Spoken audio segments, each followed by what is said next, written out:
hoje à noite eu preparei uma mensagem, por isso eu quero orar com você. É uma mensagem forte e eu espero realmente que ela nos confronte, que ela nos chacoalhe, mas acima de tudo que a palavra de Deus nos coloque no eixo e nos leve a um caminho de transformação. Baixe sua cabeça comigo. Espírito Santo, eu te peço nessa noite que o Senhor nos abençoe, que a tua mensagem ela venha diretamente do trono, que o Senhor nos explique, nos ensine a tua palavra nessa noite, e Deus, em nome de Jesus, que haja quebra de grilhões, de mentalidades erradas, mas acima de tudo constrói em nós o que precisa ser construído para a tua honra e para a tua glória, em nome de Jesus. Nesse período que nós estamos de propósito, buscando a face do Senhor, eu havia mencionado com os irmãos acerca do que eu chamo de manifesto profético, que são algumas coisas que Deus fala conosco depois desse período, questões muito claras acerca do que Deus está fazendo na terra, acerca do que Deus vai fazer na terra, acerca do trabalhar do Espírito Santo nos nossos dias. E uma das coisas centrais que eu tenho ouvido do Espírito Santo, e é por isso que essa mensagem surgiu, é que essa mensagem se encaixa totalmente nesse manifesto profético. O Espírito Santo está falando com a sua igreja, o Espírito Santo está preparando a igreja, preparando e falando sobre o quê? Porque nós estamos em dias onde precisamos sim, não apenas guardar o nosso coração, mas nós precisamos preservar a igreja do Senhor nos dias em que vivemos. Há um ataque que é um ataque iminente, um ataque contra a família, sim, mas principalmente um ataque contra o mover de Deus na terra ou numa cidade. Nós sabemos que a igreja, ela representa o reino de Deus, ela representa a presença do Senhor numa cidade. E tudo que o diabo puder fazer para destruir a igreja, ele vai fazer, porque sem igreja, sem esse núcleo igreja, a sociedade está quebrada, a família está desolada. Por isso o Espírito Santo está falando para nós, que nós como igreja precisamos amadurecer, termos a perspectiva espiritual da estação que nós estamos vivendo, para que não seja apenas vir ao culto, participar de um evento, participar de um treinamento. Escute, acorde, porque a sua família é um alvo. Acorde, porque a sua vida, o seu propósito é um alvo para o diabo, para que ele possa afetar você e afetar toda a sua descendência. Então eu quero que você mergulhe juntamente comigo. Nós vamos ver essa epístola, outros vão chamar de carta de Judas, e ele só tem um capítulo, e nesse capítulo nós vamos trabalhar as lições que o Senhor, ao falar e ensinar a Judas e as pessoas daquele tempo, também vai estar ensinando a nós nessa noite. Judas capítulo 1, ele nos traz 4 ênfases.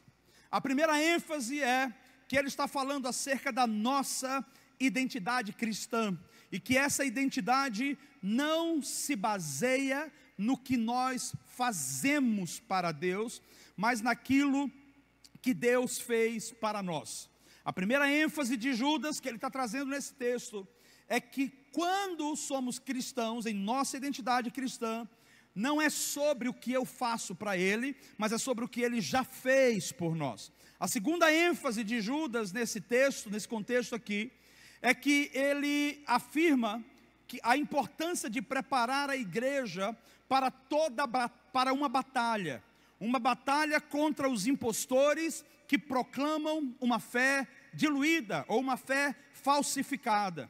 Ou seja, Judas está preparando a igreja para um tempo de batalha. A pergunta é: que batalha é essa? Que tipo de batalha ele está mencionando aqui? Por onde começa essa batalha e quais são as armas que nós podemos ter para nos defender?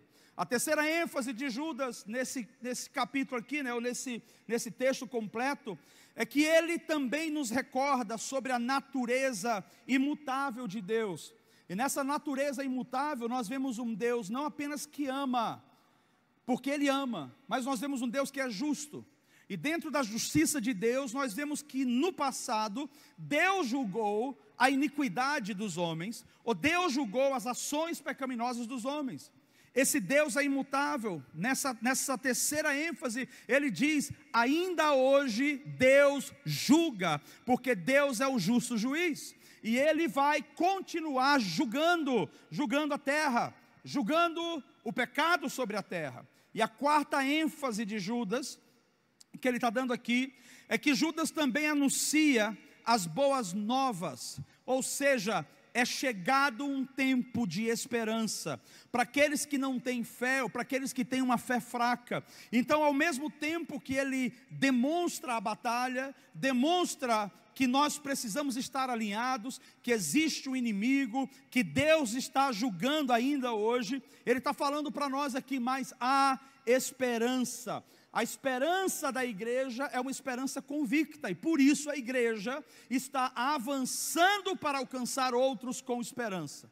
Então vamos direto entender o que Judas está trazendo para nós como lição. E eu vou precisar, à medida que vou discorrendo o texto, eu quero discorrer e quero fazer algumas aplicações, contextualizando para mim e para você, o que Deus está falando para nós hoje. Mas primeiro nós podemos começar, que Judas começa a declarar a partir do primeiro versículo, acerca da nossa identidade, ou seja, quem nós somos. Nós quem?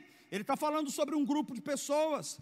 Obviamente que ele está falando sobre os servos de Jesus Cristo, conforme versículo 1, ele começa dizendo: Judas, servo de Jesus Cristo, e irmão de Tiago, aos chamados, santificados em Deus Pai, e conservados, ali fala guardados por Cristo Jesus. A primeira coisa que ele começa a trazer para nós acerca da nossa identidade é sobre quem nós somos como igreja. E é por isso que eu quero dar uma ênfase, porque ele mesmo traz aqui um destaque especial, quando ele fala Judas, servo de Jesus Cristo. Então esse Judas não é aquele que se matou, não é aquele que se enforcou. Esse Judas aqui, os historiadores vão dizer que é ou primo de Jesus, ou irmão, mas quando a gente fala irmão, meio irmão de Jesus. Por que é meio irmão de Jesus? Porque José também continuou sendo pai, e dentre os irmãos, porque também tinha um outro chamado Tiago, que também era irmão de Jesus, tem esse jovem que nasce, chamado Judas, que fazia parte dessa família. Então esse Judas aqui teve contato com Jesus, esse Judas aqui sabia quem Jesus era, esse Judas aqui tinha um compromisso, e ele mesmo se autodenomina: eu sou servo de Jesus Cristo. Ou seja, ele reconhecia Jesus não apenas como irmão, mas ele reconhecia Jesus como o Cristo. E aí ele afirma o parentesco familiar, quando ele diz: e eu sou irmão de Tiago. Mas a ênfase aqui, falando da nossa identidade, ele começa dizendo aos chamados, aos chamados. O que ele quer dizer com os chamados? Que todos nós temos um chamamento. O que Judas está afirmando é que nós não só fomos chamados por Deus, nós fomos também santificados em Deus. Escute, a igreja do Senhor, ela é poderosa, ela é guardada, porque houve um chamamento. Saímos do mundo para estar no reino da luz. E é nesse reino da luz que Cristo fez uma obra nessa igreja. E a obra nessa igreja é uma obra de limpeza, é uma obra de pureza, é uma obra de santificação. Note que ele dá uma ênfase dizendo que nós fomos justificados também, porque todo santificado é justificado. Ou seja, o seu pecado na cruz do Calvário foi pago por Jesus Cristo. É o sangue de Jesus que garante essa igreja santa. A igreja santa, e santidade significa ser separado, estar separado. Essa igreja santa, de fato, ela não tem parte com o mundo. Essa igreja santa, ela não pensa como o mundo. Essa igreja santa, ela não se veste, não anda como o mundo. Essa igreja santa é separada, separada em Deus Pai, conforme a palavra diz. Mas não só isso, ele acrescenta dizendo que essa igreja, além de santa, ela é conservada. Ela é conservada por Jesus Cristo. E aí Judas nos traz essa ênfase dizendo: eu sou servo de Jesus Cristo, e ao mesmo tempo que eu sou chamado por Ele, sou santificado ao longo da minha vida, nos meios das batalhas, o Senhor tem conservado a igreja. Escute, conservado significa nós fomos colocados no lugar onde não importa o tempo que passe, nós estamos conservados. Não há alteração na nossa identidade. Ele não apenas nos tornou chamados e santificados, Ele disse: vocês continuarão sendo meus chamados e meus santificados. Por isso, Ele conserva a igreja. Ele conserva a igreja nesse lugar onde o Espírito Santo nos mantém em nossa identidade. A nossa identidade é a identidade de filhos, santificados, chamados e conservados. Agora, uma vez que Judas afirma para nós quem nós somos, ele também nos mostra no versículo seguinte o que nós temos. Porque todo mundo que tem alguma coisa. Todo mundo que existe possui algo. E o que é que a igreja possui? Ele começa dizendo no versículo 2: misericórdia e paz vos sejam multiplicadas. Misericórdia e paz e amor vos sejam multiplicados. Então Judas nos traz agora que essa igreja conservada pelo Senhor, ela carrega misericórdia. E o que é a misericórdia? A misericórdia é quando eu merecia o castigo e Deus não permitiu que eu fosse castigado. Essa igreja, ela anda debaixo da misericórdia do Senhor. Mas essa igreja também anda na paz. E essa paz é aquilo que Jesus falou no Evangelho de João. O mundo não conhece essa paz. O mundo fica atordoado, fica perdido, mas nós temos a paz. No meio da tribulação, no caso desses irmãos, no meio da perseguição, no meio das lutas, das batalhas, nós temos paz. Paz para ficar centrados, paz para ouvir o Senhor, paz para deixar o Senhor trabalhar em nós, paz para descansar. No mundo corrido, no mundo atormentado, nós temos paz para descansar. Mas ele completa dizendo que também temos esse amor. E o amor é o próprio Deus. Deus habita em nós. Então, se Deus é esse próprio amor e Ele habita em nós, a igreja está completa. Então, não apenas nós somos de Cristo, mas nós temos os benefícios de estar em Cristo. Nunca faltará misericórdia, porque a Bíblia diz que as misericórdias do Senhor se renovam a cada manhã. A gente acorda de manhã e a misericórdia está ali. A gente vai andando pela rua e a misericórdia está ali. As pessoas tentam fazer mal contra a igreja e a misericórdia está ali. Mesmo nos tempos de dificuldades, de adversidades, nós temos a paz do Senhor, porque estamos plantados e seguros nesse amor. Agora, essa é a igreja. Primeira ênfase de Judas. A igreja é quem somos, mas ele também revela o que nós temos. Porém, no versículo 3, ele nos revela que é a centralidade dessa carta. Essa era a razão pela qual ele estava falando para a igreja, escrevendo e chegou até nós hoje. O versículo 3, ele traz a centralidade da mensagem dele. Fala assim: amados, procurando eu escrever-vos com toda a diligência acerca da salvação comum, tive por necessidade escrever-vos e exortar-vos a batalhar pela fé que uma vez foi dada aos santos. Então o versículo 3, Judas começa a revelar o inimigo. E há um inimigo que milita, que luta contra a igreja. Então ele começa a dizer que esse inimigo, ele está ativo. Esse inimigo, ele é real. Ele não apenas é um conceito, uma ideia, ele é real. Por isso, quando ele começa a dizer, meus queridos, eu procurei escrever para vocês com diligência, ou seja, eu tomei tempo e fiz de maneira detalhada, de maneira atenciosa, diligentemente, com afinco, para que vocês pudessem entender acerca da salvação comum, o que me leva já a entender que quando ele fala sobre essa salvação comum, Judas está dizendo o seguinte: nós que somos salvos, quando diz salvação em comum, aquela mesma salvação que Cristo te deu, é a mesma salvação que Cristo me deu.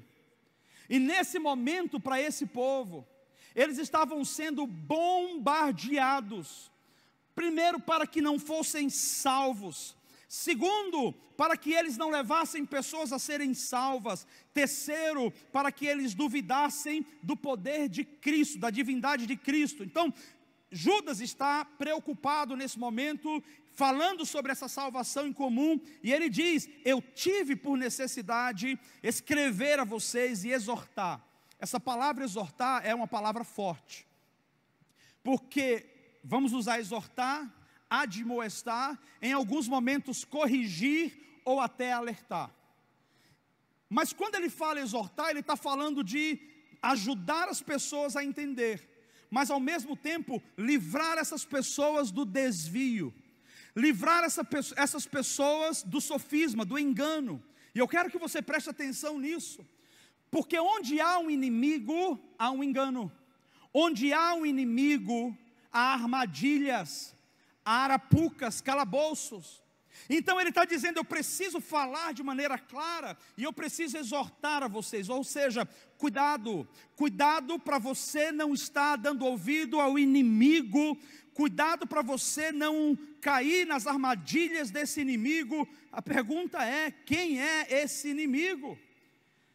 E ele diz ainda no versículo 3, eu estou exortando vocês a batalhar pela fé que uma vez foi dada aos santos, aqueles que foram santificados, a igreja de Cristo.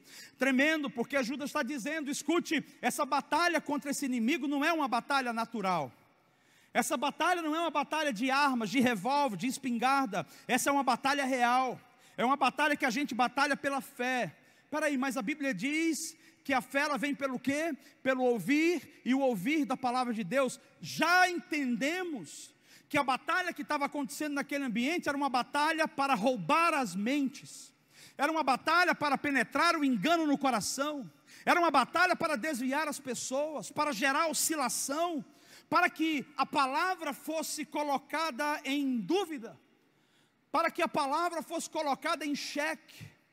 Então Deus levanta um homem como esse, um filho de Deus, um anunciador, e eu digo aqui um profeta do Senhor, ajudando a igreja a se orientar, ajudando a igreja a se organizar.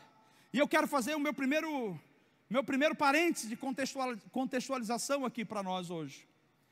A batalha do diabo não é sobre o seu dinheiro, a batalha do diabo não é contra os seus bens ou as suas posses, a batalha do diabo é contra a sua mente, porque se ele dominar ou governar a sua mente, ele vai governar toda a sua vida.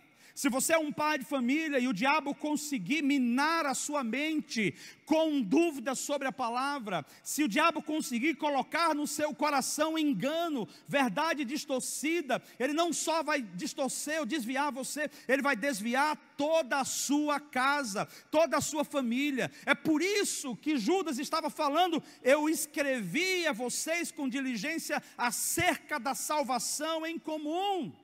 Havia pessoas abrindo mão não apenas da comunhão, mas da caminhada com Jesus. Estavam abrindo mão da oração, estavam abrindo mão da comunhão, porque enganos começaram a entrar. E olha, existem inúmeros tipos de engano, mas deixa eu te mostrar ainda, porque no versículo 4 ele começa a revelar, continua revelando para nós quem é o inimigo. No versículo 4 ele vai dizer: porque se introduziram alguns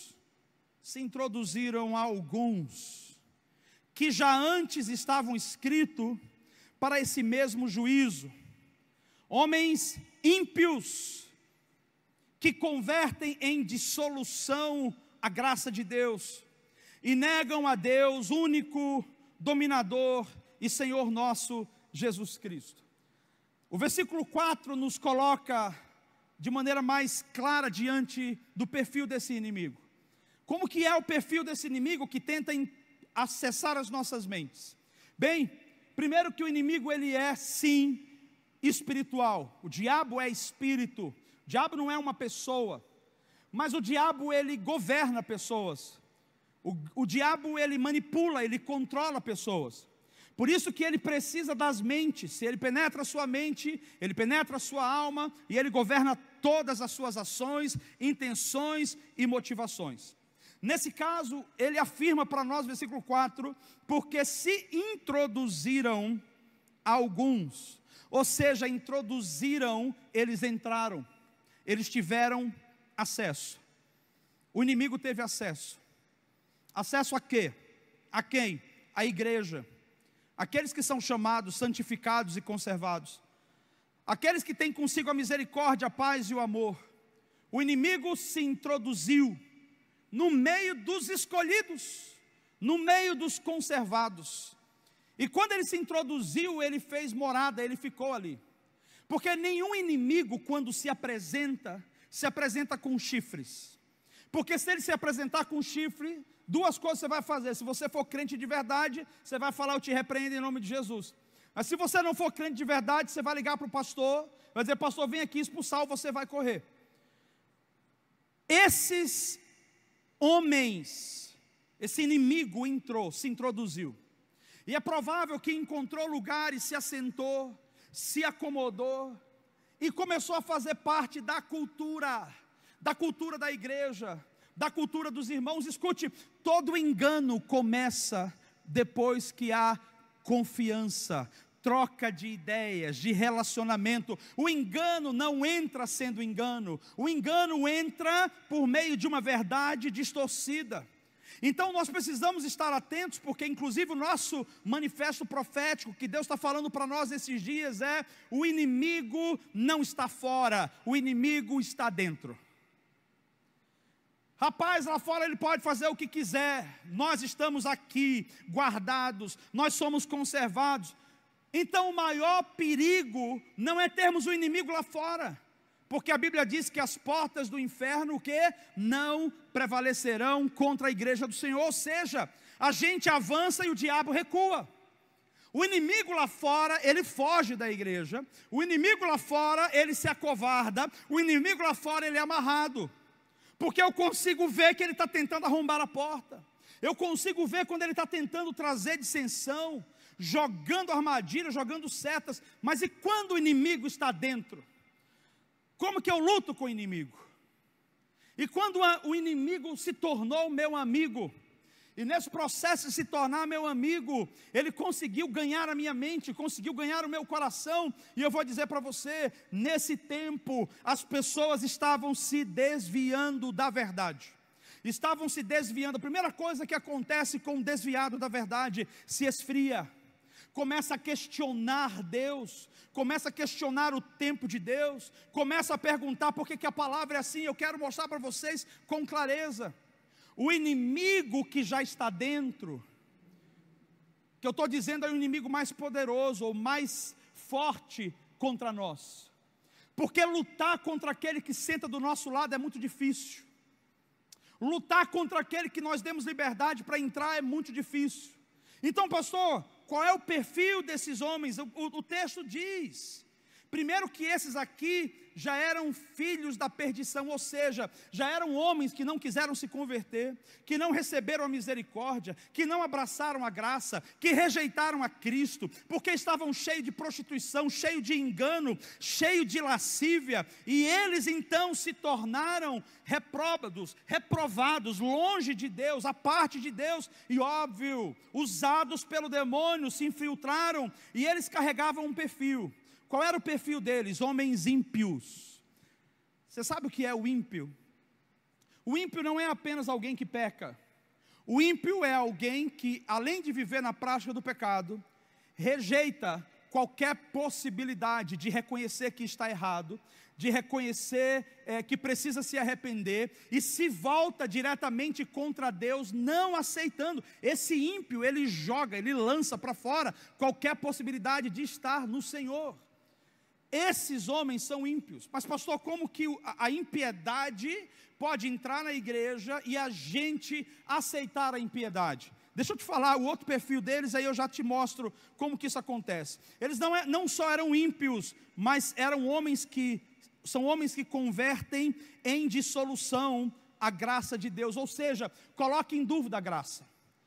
Vai trazer lei, vai trazer peso, mas não é só sobre esse aspecto da graça que esse texto fala. Quando diz que coloca em dúvida a graça, ele está dizendo, será que você precisa disso mesmo? Será que é realmente assim? Será que Jesus fez realmente isso? Então toda sorte de dissolução à graça de Deus, eles operam, e falam, e negam a Deus. Eles não reconhecem Deus, único dominador e Senhor nosso, Jesus Cristo. A pergunta é, como que eu consigo estar do lado de um inimigo que não reconhece a Deus, que nega a Deus, que é ímpio e que transforma em dissolução a graça de Deus? É porque esse inimigo ele vem em conceitos, e conceitos começam a ser construídos de maneira gradativa. Então eu quero te trazer uma visão, e gostaria que você parasse para analisar. Na minha concepção, um dos maiores inimigos, e que também será o maior movimento de perseguição à igreja, é o que nós chamamos, talvez, do movimento transgênero, ou do movimento da identidade de gênero, o movimento da homossexualidade de maneira mais ampla possível. Pastor, você tem certeza disso? Deixa eu te explicar porque que eu estou te falando com essa amplitude. Primeiro, nós entendemos, nós compreendemos como igreja e temos um posicionamento.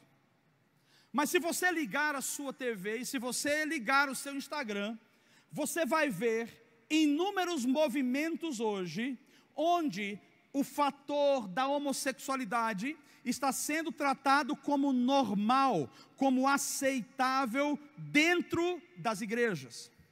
O que levam as pessoas a dizerem, Deus quer apenas o meu coração, e Ele não se preocupa com mais nada, e todas as formas de amor são aceitáveis. Isso é uma mentira.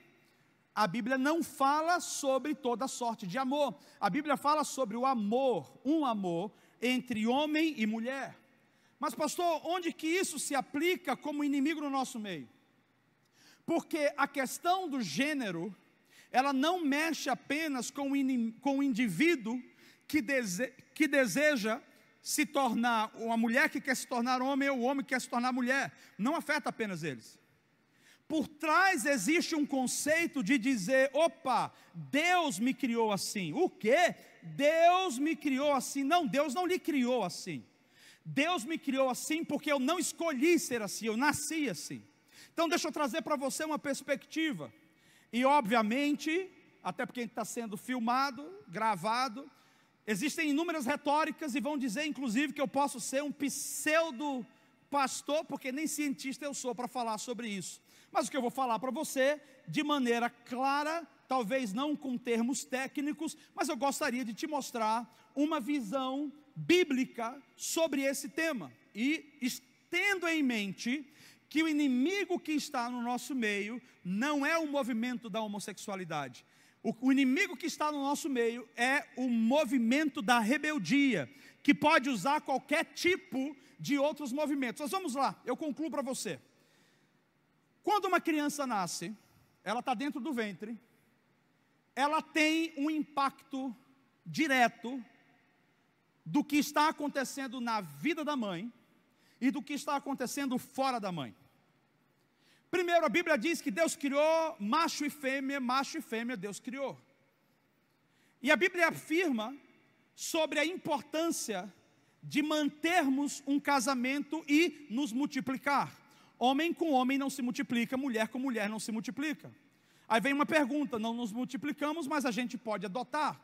E de fato, o que é uma vergonha, um tapa na cara para a igreja do século 21, porque nós compramos cachorro e deixamos crianças na rua. Nós abraçamos gatos e animais de estimação. Quantos cristãos estão dizendo, não quero ter filho porque isso vai dar trabalho demais?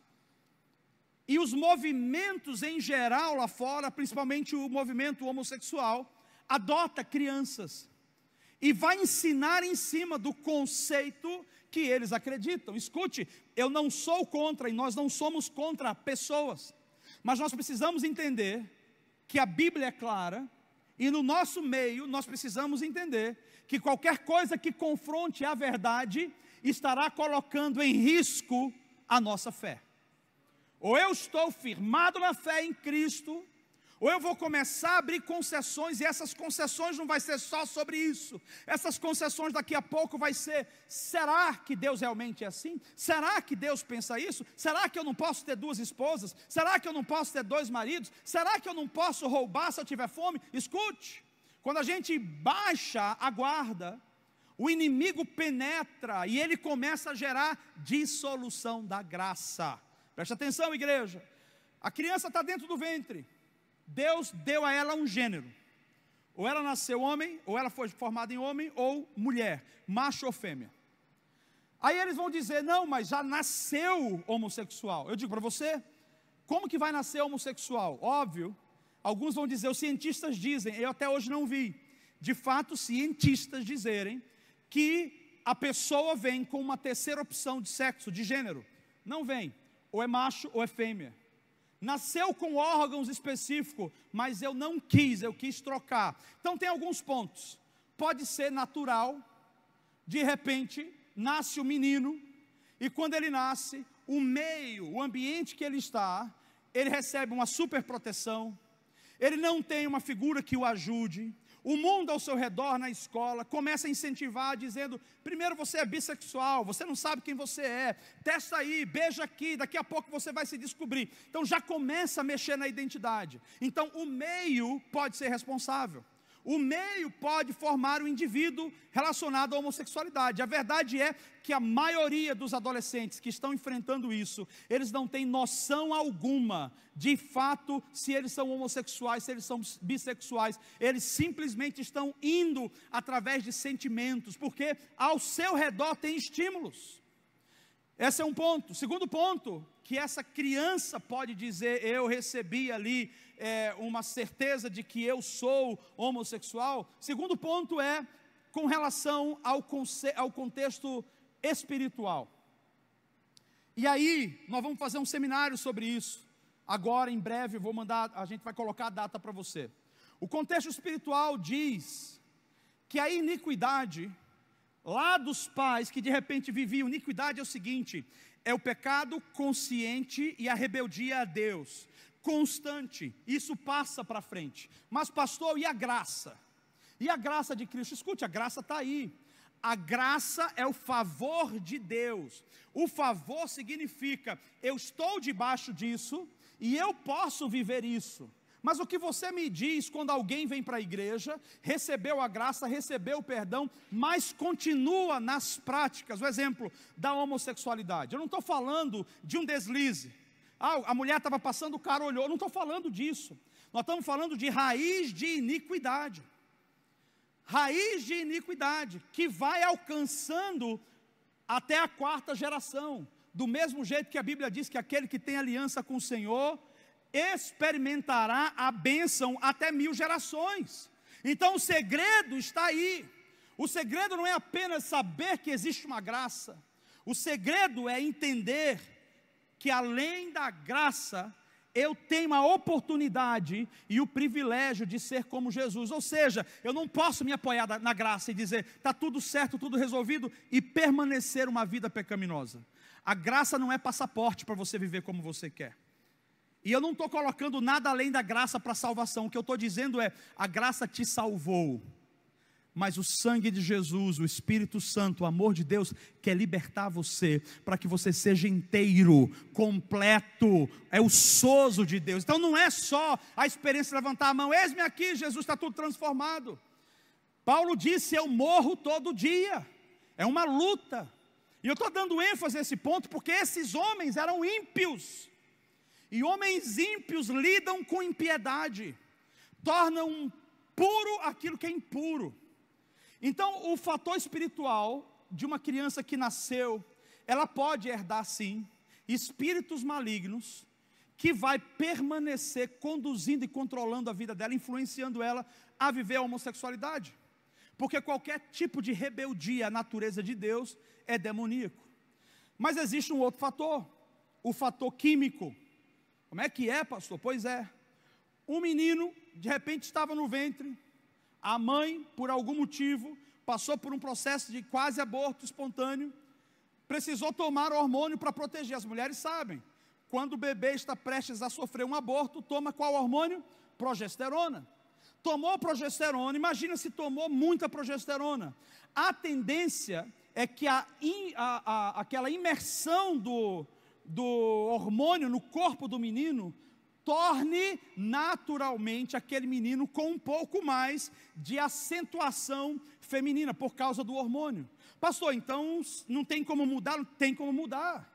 Por quê? Porque depois que nasce, a biologia dele, a genética dele vai puxar ele para o que é original. E é por isso que a gente precisa ter pai e mãe lá fora, para poder orientar, ajustar, corrigir, enfim. Nesse processo a criança nasce, e a confusão dela quando ela não tem um pai e uma mãe fora, qual é? A confusão dela, e aí, sem falar dos lares disfuncionais, que às vezes não tem pai, às vezes tem uma mãe superprotetora, estou falando do menino. Então qual é o ponto? As pessoas vão dizer, não, eu nasci assim, então não nasceu assim. Por que eu estou falando isso aqui hoje para você? Porque existe uma luta dentro da igreja, para o diabo tentar tornar o mundo comum, e à medida que o mundo se torna comum no nosso meio, a gente passa a aceitar algumas coisas. Então eu quero dar ênfase para você, nós não somos contra pessoas, mas nós precisamos ser contra o pecado. Do mesmo jeito que a gente fala contra o adultério, contra a mentira, contra a falsidade, contra o roubo, contra o abuso, a gente também precisa falar sobre essa questão da homossexualidade, que para mim é uma base de movimento que afeta diretamente a identidade do indivíduo. E aí tem um outro detalhe, né? O outro detalhe é o seguinte: tem gente que vai lutar a vida inteira com o sentimento. Tem gente que vai estar aqui e vai lutar a vida inteira. Ela tem paixões, ela tem estímulo, ela tem sentimento. E aí ela tem uma luta. E o diabo vai provar você aonde? O diabo vai tentar você aonde? O diabo vai tentar onde você é fraco. O diabo vai tentar você onde você é fraco. Se você tem problema com o sexo oposto, isso é homem com mulher, o diabo vai tentar você aí. Se você tem problema com o mesmo gênero, o diabo vai tentar você aí. O diabo procura as suas fraquezas para atingir você. Então vamos colocar, a pessoa que tem essa crise existencial, ela vai estar sentada no nosso meio. Se eu, como filho de Deus, dentro da igreja, não for um protetor da igreja, não cuidar da igreja, eu vou ver a pessoa ali, e eu sequer vou abordá-la, para orar por ela, para conversar com ela. E a verdade é que a gente julga. As pessoas chegam, se sentam, e se as mulheres forem mais másculas, ou homens forem mais afeminados, duvido que a gente chegue perto e diga assim, vamos conversar? Eu gostaria de conversar com você, eu quero ter um tempo contigo. A maioria de nós vai olhar e vai dizer, esse daí, vai virar a mão, vai virar a cabeça, vai fazer boca mole, vai andar com as pernas bambas, enfim, a gente vai fazer de tudo. Sabe por quê? Porque nós não assumimos responsabilidade. Então, enquanto a gente não abraça, enquanto a gente não chama para perto e não cuida da igreja, porque o inimigo está dentro, tem um inimigo que já tem no coração a impiedade, e que ele vai chegar perto dessa pessoa, e ele vai começar a lançar semente de morte, e daqui a pouco, essa pessoa se desvia de vez. Essa pessoa começa a receber dúvida. Escute, eu estou falando sobre esse âmbito, porque é uma situação que a gente enfrenta agora. É um desafio do que a gente chama de pós-modernidade. Como nós, como igreja, vamos tratar isso? Quando chegar uma pessoa que ela aí quero dizer, talvez ela não seja homossexual no sentido de prática, mas ela é afeminada, ela tem o dom, ela quer cantar, mas pastor, qual o problema? Você entende? Qual o problema da pessoa subir ali na frente, ela pegar o microfone só porque ela tem trejeito? Porque o trejeito não faz parte da identidade dela. Então nós precisamos tratar isso e ajudá-la, porque qualquer pessoa que sobe aqui se torna exemplo. E qualquer pessoa que vem diante de um povo e tem autoridade, com o microfone para falar, ela se torna um influenciador. Logo, a gente pode liberar para a igreja um conceito de que está tudo bem ser assim, e ainda assim você pode servir a Deus. Nós não queremos condenar pessoas, mas nós queremos trazer a verdade, porque a verdade restaura. E todos nós viemos de alguma maneira com algum tipo de defeito, com algum tipo de desacerto na nossa vida. Os homossexuais é relacionado à homossexualidade. Mas e os mentirosos? E os roubadores? O que a gente faz com isso? Como que a gente resolve isso? Escute, não estou falando da minha própria boca. Eu estou falando o que o Espírito Santo está falando para nós. Eu estou falando da batalha que a gente tem e vai enfrentar.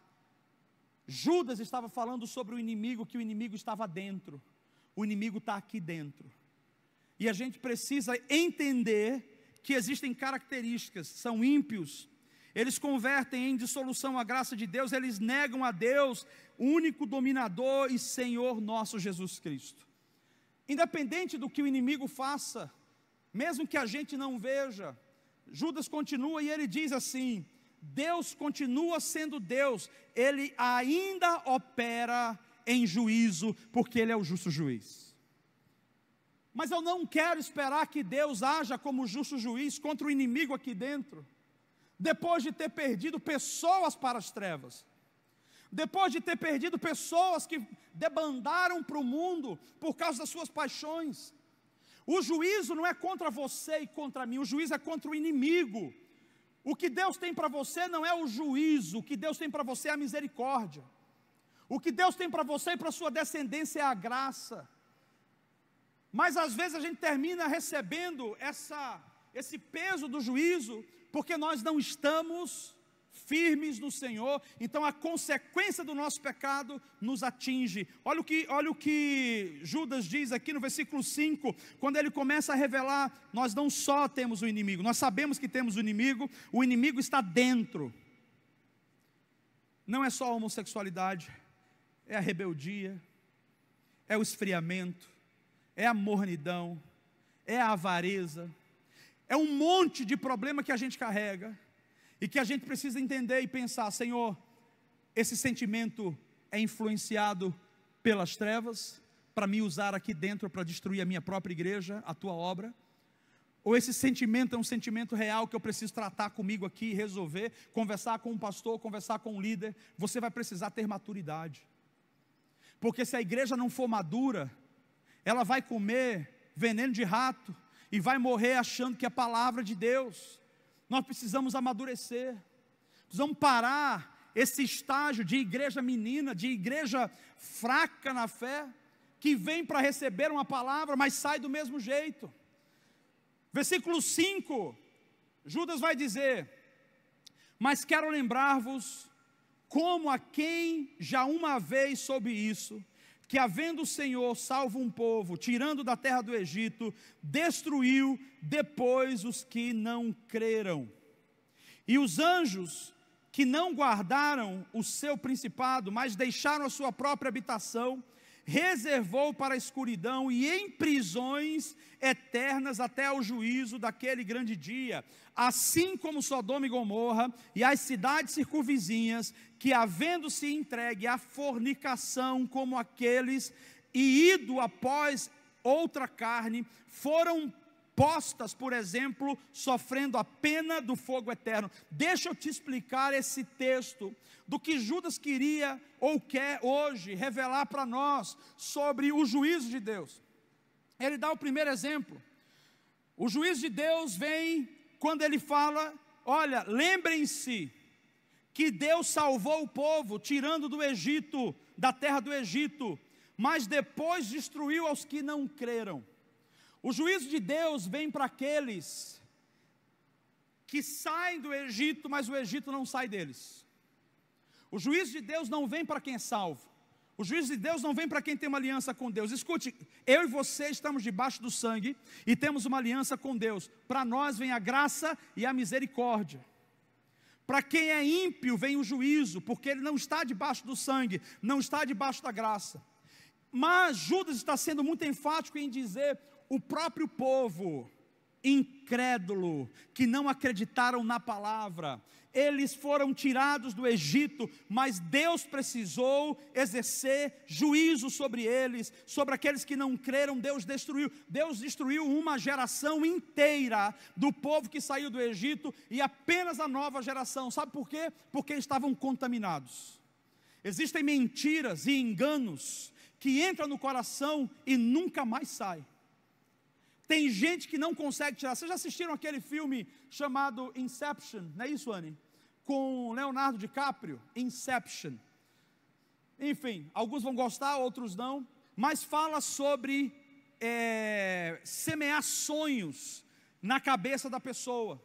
E aí a pessoa ficava sonhando o tempo todo, e ela depois se perdia e não sabia se ela estava na realidade ou se ela... Ok, era só uma pergunta, depois eu coloco aqui o nome para vocês. A origem, né? É Inception em inglês, é a origem. E aí as pessoas se perdiam nos sonhos, elas não sabiam mais o que era realidade e o que não era. Eu conheço pessoas que não conseguem mais participar da igreja, porque se decepcionaram. Se decepcionaram com o homem e atribuíram a Deus, atribuíram a obra de Deus. E aí foram se esfriando e hoje não conseguem mais vir. Tem vergonha, tem medo, tem receio. Esse é um tipo de engano que vai gerar juízo de Deus. Pastor, você está dizendo que o cara que está em casa, você que abre mão da comunhão, você está se expondo a viver sozinho, sem proteção, sem ajuda. Igreja é comunidade.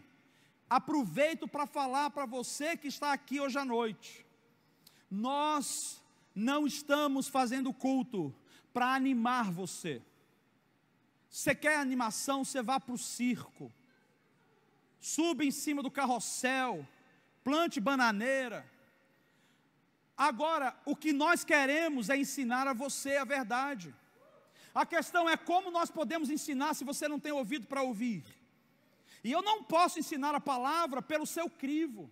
Eu tenho que ensinar a palavra pelo crivo da palavra. Ou seja, vai ferir você, vai doer em você, talvez vai chacoalhar você, mas aquilo que te atinge, aquilo que te fere, talvez seja exatamente a área que precisa ser abordada, trabalhada.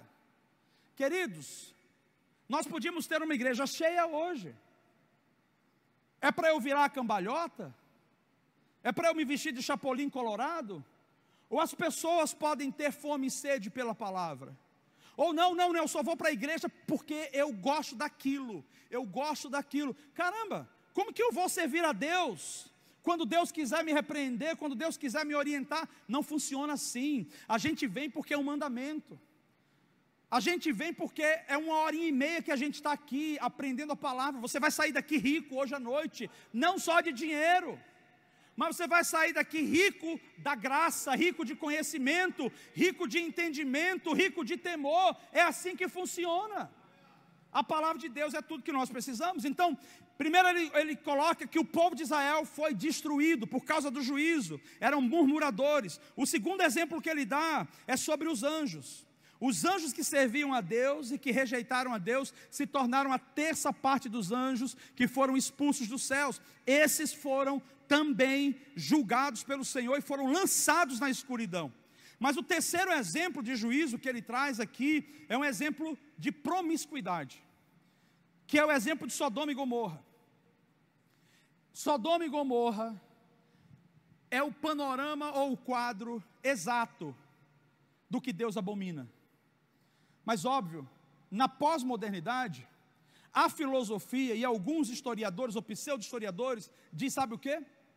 Sodoma e Gomorra é uma alegoria, é um conto. Sodoma e Gomorra não é uma realidade. Foi usado para poder mostrar algo para a gente entender, mas não conta. Então tudo aquilo que confronta, eu digo que é uma alegoria. Tudo aquilo que me respalda, eu digo é realidade. A Bíblia ou é ou não é. Ou eu creio que ela é integralmente inspirada pelo Espírito Santo, ou é melhor eu servir a Maomé e ir para Macumba. Ou você crê junto comigo que a Bíblia é a palavra de Deus, ou a gente vai ficar perdido. Não dá para crer numa coisa e não crer em outra. Então quando ele fala sobre Sodoma e Gomorra, que muitos não acreditam hoje, justamente por causa do estilo de vida, talvez homossexual, o que era que era Sodoma? Por que a Bíblia fala em Apocalipse capítulo 16, 15, que ficarão fora os sodomitas, que aí seriam os afeminados? Ela fala justamente por causa desse exemplo aqui.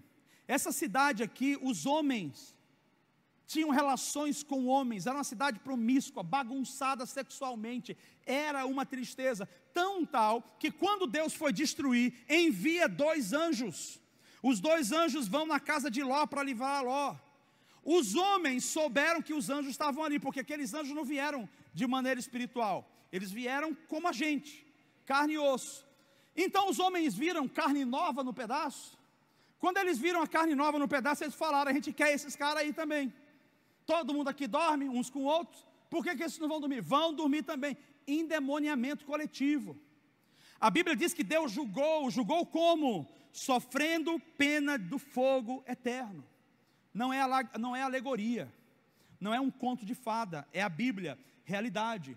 Três momentos do juízo de Deus, ou seja, Deus está vendo o inimigo, não importa onde ele esteja. A questão toda é que nós não sejamos cúmplices, que nós não tenhamos aliança, que nós estejamos firmados na palavra, para que o juízo, a condenação não nos alcance. E aí Judas, nos próximos versículos, ele vai dizer o seguinte, que esse inimigo não apenas está no nosso meio, mas ele é revelado. Versículo 8, e contudo também estes semelhantes adormecidos, contaminam a sua carne, e rejeitam a dominação, e vituperam as dignidades. Em outras palavras, esse inimigo não aceita correção, o inimigo não consegue aceitar confronto. Escute, nós sabemos que toda espécie de rebelião é contra Deus. Toda espécie de rebelião contra Deus, ela questiona se realmente Deus é Deus. Esse inimigo, quando é confrontado pela palavra, ele rejeita o confronto, ele não se submete ao confronto. Olha o que o versículo 11 diz: ai deles, porque entraram pelo caminho de Caim. Qual foi o problema de Caim? Caim tentou oferecer a Deus a oferta ou a adoração que ele queria, e não que Deus pedia. Caim fala sobre um estilo de vida desleixado, relaxado, sem excelência, mas ao mesmo tempo que não honra a presença de Deus. Então ele diz: esses aí entraram pelo caminho de Caim, foram levados pelo engano do prêmio de Balaão. Sabe o que Balaão fez? Balaão aceitou dinheiro para profetizar o que o inimigo queria ouvir. Ele queria falar: me dá dinheiro que eu falo o que vocês querem ouvir. É uma realidade nos dias de hoje? Eu acredito que sim. Eu acredito que a gente tem que tomar cuidado com os profetas que a gente ouve. Os profetas que a gente ouve precisam estar na igreja, amando a igreja do Senhor, construindo a igreja do Senhor. Não tem obra na terra de Deus que não passe pela eclésia, pela igreja de Deus. Então esse negócio de eu subir ao monte, esse negócio de eu ficar ouvindo terceiros, escute, eu não sou a voz de Deus, eu comunico o que Deus está falando. Você não é a voz de Deus, profeta nenhum é a voz de Deus, nós comunicamos. E se não estivermos falando o que é de Deus, a Bíblia fala: prove, mas não se rebele. É por isso que existem pastores. Qual é o papel do pastor? Pastorear, orientar, ensinar, guiar. Que benefício faz eu estar pregando a palavra para você, ensinando a palavra para você, e uma outra pessoa diz para você: não é bem assim? Ou seja, você está sendo pastoreado por mim ou por outro ministro? Você tem que escolher onde você quer ser pastoreado. Você tem que escolher de que fonte você quer se alimentar. O que eu posso dizer para você é: não vá pelo caminho de Caim, porque esses foram destruídos, nem pelo caminho de Balaão. Pessoas que vendem o seu ministério, vendem a sua dignidade por dinheiro. Queridos, confesso a você, igreja é um trabalho árduo, todos os dias. Espiritualmente é um trabalho árduo, fisicamente é árduo, emocionalmente é árduo, porque a gente lida com a obra de Deus com uma oposição. Então, se fosse por causa de dinheiro, eu e minha esposa talvez a gente estaria fora, fazendo dinheiro só para a gente. Nós não vamos vender o nosso chamado para poder ser agradável para A, B ou C. Nós não vamos vender o nosso chamado para poder falar a você o que você quer ouvir. A verdade é o que a Bíblia está dizendo. Então nós não somos nem Caim, também não somos Balaão. E ele diz assim: e esses também pereceram na contradição de Coré, ou de Corá, ou seja, aquela rebelião de Coré, ou de Corá, contra o próprio Moisés, juntamente com Arão. Então, Deus está dizendo claramente para nós, que existe o inimigo, obviamente, e esse inimigo gera consequências no nosso meio, são consequências de rebelião, que sutilmente vai entrando no nosso coração. Versículo 12, ele vai dizer assim, os falsos, só para explicar para você, esses falsos mestres, eles são dissimulados, e dentro dessa dissimulação, ou seja, dessa falsidade, Judas apresenta 7 figuras, ou 7 perfis, ou características que representam essas pessoas. Versículo 12, estes são manchas. O que são manchas? Pontos escuros, que a gente não vê, sujo, esconde alguma coisa. São manchas em vossas festas de amor, banqueteando-se convosco e apacentando-se a si mesmos sem temor. São nuvens sem água, levados pelos ventos de uma parte para outra. São como árvores murchas, infrutíferas, 2 vezes mortas, desarraigadas. Meu Deus, aqui a gente não tem tempo para falar os detalhes desse versículo, mas ele é um texto pesado, revelando para nós como que esse inimigo é. Ele está dizendo, esse inimigo, eles são falsos mestres, eles ensinam, mas eles são pontos escuros no meio do caminho, são como rocha submersa, que você está navegando e aquela rocha de repente fura o seu navio, fura a sua canoa, o seu barco. Eles estão ali, a gente está aqui orando, daqui a pouco eles saem, eles vão para suas festas de amor, ou seja, está falando da promiscuidade mesmo. E muitos desses falsos mestres, eles pregam e eles saem, eles vão com prostitutas, porque eu digo para você, não é 1 nem 2, e eu inclusive conheço pastores que saíam do púlpito e pagavam prostitutas para dormir com elas. Não é 1 nem 2. São falsos mestres que a Bíblia está dizendo. Só que os caras tinham uma igreja com 3, 4, 5 mil pessoas. Sabe por que a igreja tinha 6, 4, 5 mil pessoas? Porque eles eram como Balaão, falavam o que o povo queria ouvir, diziam que o povo estava com fome de ouvir. Essa igreja da porta larga vai conduzir ao inferno. Nós estamos falando sobre uma porta que talvez seja mais difícil, mas é o caminho da palavra que vai defender, vai proteger e vai conduzir você ao céu. Então esses são mestres de si mesmos, eles se amontoam ou se apacentam. São geralmente pessoas que se juntam para diluir o seu próprio veneno, o seu próprio engano teológico, as suas próprias bagunças. Vou voltar a dizer para você, a obra de Deus é por meio da igreja. A obra de Deus é por meio da eclésia. Qualquer um que se levante falando o contrário é mentiroso, é ladrão, é salteador, é enganador. A igreja do Senhor, ela tem que ser transparente. A igreja do Senhor, ela tem que estar aqui, ó. É isso aqui. Nós estamos reunidos adorando a Deus, não é a um homem. Não pode ser ao redor de um homem, tem que ser ao redor de Cristo. Tem que ser ao redor do Senhor.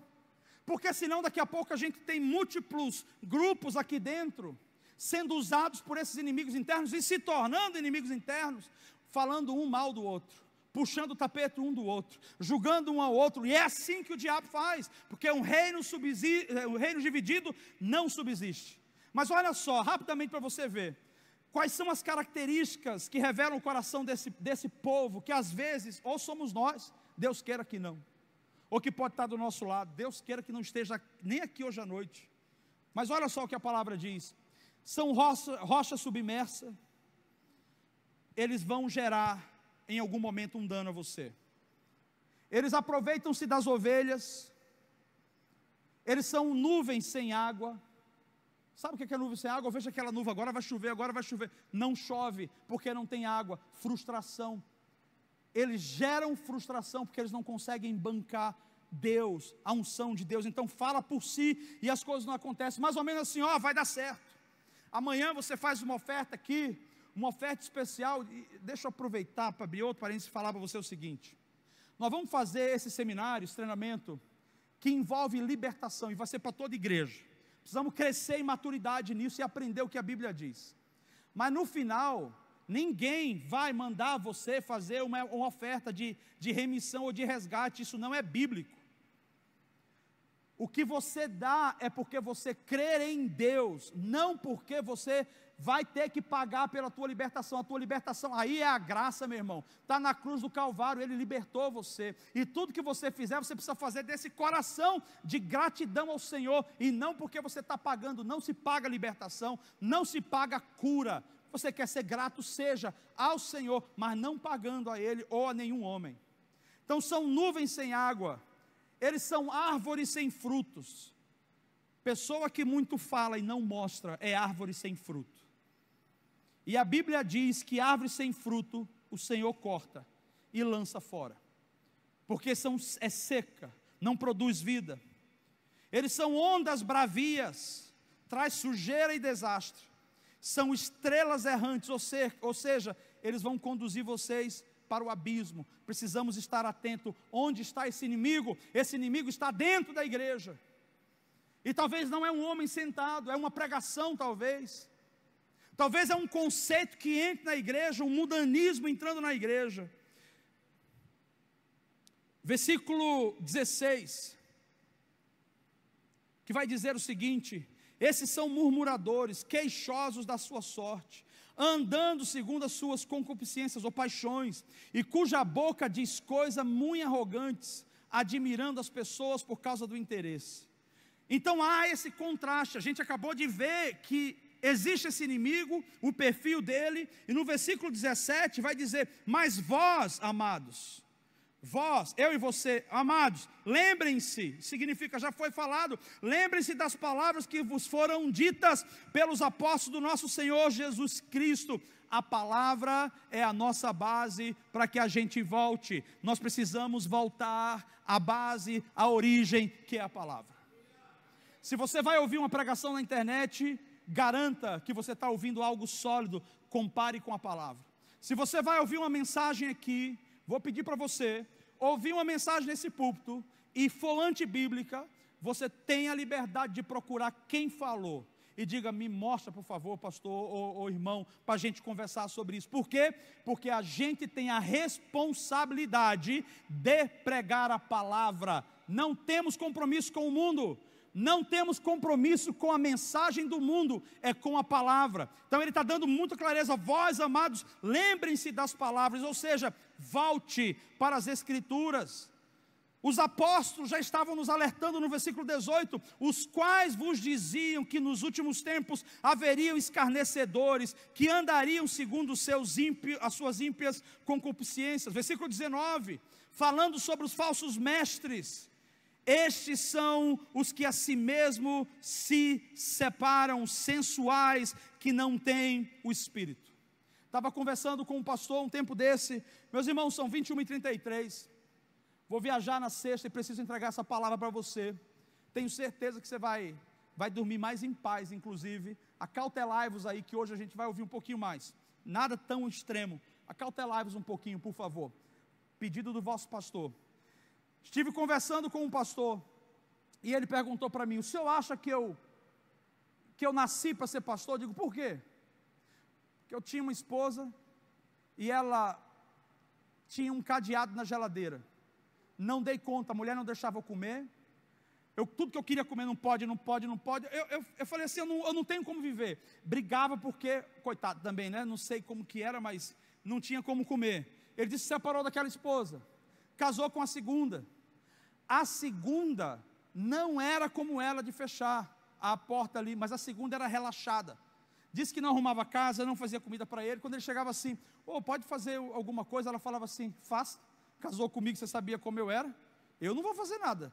Aí ele falava: mas você quer comer? Quero. E aí ele tinha que sair e comprar comida para ela. Estava no terceiro casamento. Já é terceiro, pastor. No terceiro casamento. Aí ele falou assim: pastor, e eu estou em conflito, porque agora eu estou prestes a finalizar e eu queria um conselho teu. Estou prestes a finalizar esse terceiro casamento, porque essa mulher, ela cuida de mim, ela não tem problema com a comida, só que é o seguinte, essa mulher, eu já coloquei silicone nela, eu já mandei fazer a aplicação de lábio, já mandei fazer tudo, e a mulher só gasta meu dinheiro. Eu estou ficando pobre, não aguento mais, e quando eu quero pelo menos abraçar ela não quer nem me abraçar. Eu digo, mas eu coloquei tudo isso em você, eu não posso nem te abraçar. E ela disse, eu não estou bem hoje, eu não estou à disposição hoje. E ele falou, eu estou para terminar. Cada casamento, 2 anos, 3 anos. Esse cara me pergunta, pastor, você acha que eu sou pastor? Sou chamado para isso? Eu falei, não. Você não é chamado desde o seu primeiro divórcio. Você deveria ter parado essa caminhada faz tempo e ter se restaurado. Vá fazer outra coisa na sua vida, a igreja não é o seu lugar, e quanto mais você pastoreia a igreja, pior fica. Olha o que a Bíblia está dizendo desse povo, esses são os que a si mesmo se separam, sensuais, que não têm o Espírito com E maiúsculo. Esse é o tipo de inimigo, de falso mestre, que vai se infiltrando. Só que existem esses mestres que são carismáticos, e aí eles falam eloquentemente, eles usam o timbre de voz que enche o coração. E as pessoas ficam loucas e levantam as mãos e as pessoas encobrem os erros por causa do carisma. Deus está dizendo, cuidado, porque eu estou olhando os corações. Versículo 20 vai dizer, mas vós, amados, edificando-vos a vós mesmos sobre a santíssima fé, orando no Espírito Santo, conservai-vos a vós mesmos no amor de Deus, esperando a misericórdia de nosso Senhor Jesus Cristo para a vida eterna. E aqui está o segredo de Judas dizendo para nós, tem um inimigo, tem uma batalha, nós somos a igreja, o Senhor tem preservado a gente, essa situação precisa ser combatida em fé, mas aí ele diz, edifiquem-se a si mesmo no Espírito Santo, na vossa fé santíssima, orando e se conservando no amor de Deus, esperando a misericórdia do nosso Senhor. Sim, falar em línguas é um privilégio, é uma oportunidade linda, porque a Bíblia diz que quando a gente ora em Espírito, nós não estamos fazendo nenhum bem para o outro, é para nós. Por isso eu já digo, não vai expulsar demônio falando em língua não, pelo amor de Deus. Não vai curar ninguém falando em língua não. Tem gente deixando as pessoas surdas no ouvido, gritando em línguas estranhas que a pessoa não entende. Fale em línguas para você, edifique o seu espírito. Eu não estou dizendo que você não pode gritar na igreja falando, você pode, mas não é a língua que transforma o outro, é a tua intimidade com Deus, na tua língua angelical com o Senhor, que vai edificar você na sua fé. Enquanto você está falando em línguas, você pode estar salmodiando, de repente o Espírito Santo está usando a tua boca, declarando as verdades ao seu espírito. Então ele está dizendo, meus irmãos, mesmo no meio dessa luta, dessa diversidade, permaneça firme, edifique-se. Eu vou dizer por quê. Porque Romanos 8 vai dizer que o Espírito testifica com o nosso Espírito que somos filhos de Deus. Os crentes que são levados por engano são os crentes que não têm vida espiritual. Os crentes que são desviados são os crentes que não têm vida com Deus. Eles não são espirituais e por isso eles compram um gato por lebre. Eles compram o engano, eles vivem no engano. Mas olha, quando nós temos o Espírito Santo, o indivíduo pode chegar do nosso lado, meu irmão, flutuando. Se não for de Deus, o Espírito não testifica. Então a maneira que a igreja tem de permanecer firme e fiel é edificando-se no Espírito Santo, é orando, é na palavra, é se conservando no amor e esperando a misericórdia do nosso Senhor Jesus Cristo para a vida eterna. Então ele está afirmando, um dia o Senhor vai concluir essa luta, um dia nós seremos completamente salvos, um dia a gente não tem que estar batalhando mais contra as concupiscências, as paixões da carne, um dia não vai ter mais luta, não vai ter mais dor. Irmão, aguarda, espera a misericórdia do Senhor para a vida eterna. Ou seja, a igreja não para até Jesus nos levar para a vida eterna. A igreja se reúne até a vida eterna, a igreja ora até a vida eterna, a igreja batalha até a vida eterna, com esperança e com fé. A última parte dessa carta, ou dessa epístola, é que justamente ele fala, mas que não fique apenas você esperando a vida eterna, a salvação eterna. Ele está dizendo no versículo 22, apiedai-vos de alguns, usando de discernimento, ou seja, tem gente que vai estar, parece que usado pelo diabo, desviado, e meu irmão, sinta o coração de Deus por aquela pessoa, pregue o evangelho. Quer saber de uma coisa? A gente espera que a igreja encha com o pastor vestindo roupa de chapolim colorado, ao invés de eu dizer, eu vou levar um visitante hoje que não conhece Jesus, eu vou trazer alguém para a igreja que ainda não conhece Jesus. A obra é para todos nós somos a igreja, não é um só. Então ele está falando sobre, tenha misericórdia de alguns, use de discernimento, traga para perto, traga eles, porque eles precisam ser alcançados. No versículo 23, e salvai alguns com temor, arrebatando-os do fogo, odiando até a túnica manchada da carne. E salvai alguns com temor, ou seja, tem aqueles que vão estar sujos, tem aqueles que vão estar imundo. A Bíblia está dizendo, chegue perto, mas não se contamine. Cuidado para não deixar a raiva entrar no seu coração, cuidado para não deixar a ira, cuidado para não deixar o criticismo entrar no seu coração e a dor do outro se tornar a sua dor. O seu papel é salvar, é alcançar, mas ele diz, cuidado com a capa, nem chegue perto da capa, porque a capa dele vai te manchar. Capa fala sobre identidade, às vezes a pessoa está distorcida, cuidado com isso. E aí ele conclui, falando sobre a obra de Deus, nessa jornada da salvação, no versículo 24 e 25, ele diz, ora, aquele que é poderoso para vos guardar de tropeçar. Escute, está acontecendo situações, o diabo está gerando empecilhos, tentando atingir a nossa vida, a nossa família, mas nós temos um Deus, e Ele está dizendo, aquele que é poderoso para vos guardar de tropeçar, Ele não permitirá que os seus pés vacilem. Deus vai proteger você, os anjos estarão ao seu redor, o Espírito Santo estará operando a seu favor, guardando, cuidando, porque o tropeço vai atrair peso ou consequência do pecado. O versículo continua, e apresentar-vos irrepreensíveis, com alegria perante a sua glória. Ele está dizendo, Ele vai proteger, guardar, para que a gente seja apresentado de maneira justificada. Não vamos ser repreendidos, porque o Espírito Santo nos guardou. Aí ele diz, com alegria. E essa é uma marca de uma igreja verdadeira, da igreja de Cristo. A igreja, ela tem alegria. E eu preciso admoestar a minha própria igreja hoje à noite. Escute, você não precisa de dinheiro na conta para ser feliz. Se você sair daqui e alguém te falar que vai te dar R$500, aí você sorrir, eu vou dizer, cuidado para o seu coração não estar no dinheiro.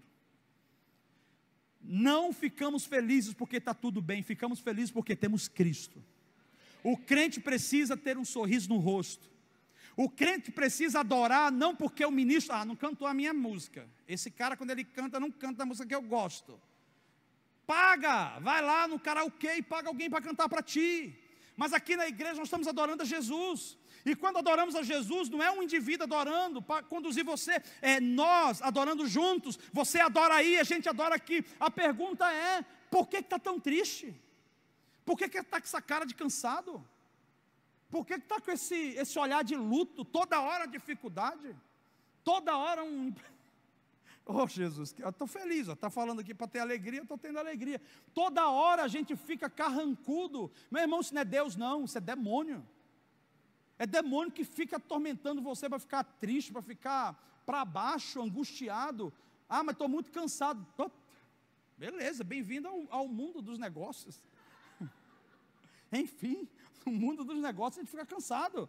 Se quer descansar, o Lucas gosta de estar fazendo oração especial. Deita aqui que ele vai orar, Deus vai te preparar e vai te levar. Aqui na terra, a gente vai passar aflição, mas a Bíblia fala para a gente ter bom ânimo. Tira os olhos do problema, tira os olhos da dificuldade, e olha para o que Deus está fazendo, com alegria, com gratidão, sem murmuração. Precisamos ser irrepreensíveis com alegria perante Deus.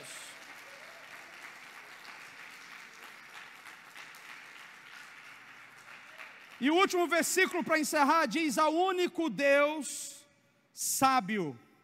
Escute, Ele é sábio. No meio de tudo isso Ele tem uma saída. No meio de tudo isso Ele tem um projeto. No meio de tudo isso Ele sabe o que está acontecendo. Ele ouve todo mundo. Ao único Deus sábio, Salvador nosso, seja a glória e majestade, domínio e poder, agora e para todos sempre. Amém, amém. Aplauda o Senhor. Glória, glória a Deus. Eu creio que o Senhor está nos dando uma palavra. Limpe-se do mundo, limpe-se do Egito. Nem tudo que é comum lá fora é comum aqui dentro. Guarde essa palavra, porque o Senhor vai estar trabalhando ela nos nossos corações. Acredito que o Espírito Santo vai entrar na sua casa, no seu casamento, na sua vida, e vai trazer uma faxina em alguns lugares. Não se assuste, porque Ele quer limpar todos nós, para que estejamos livres de todo peso e possamos glorificar a Deus com a nossa vida.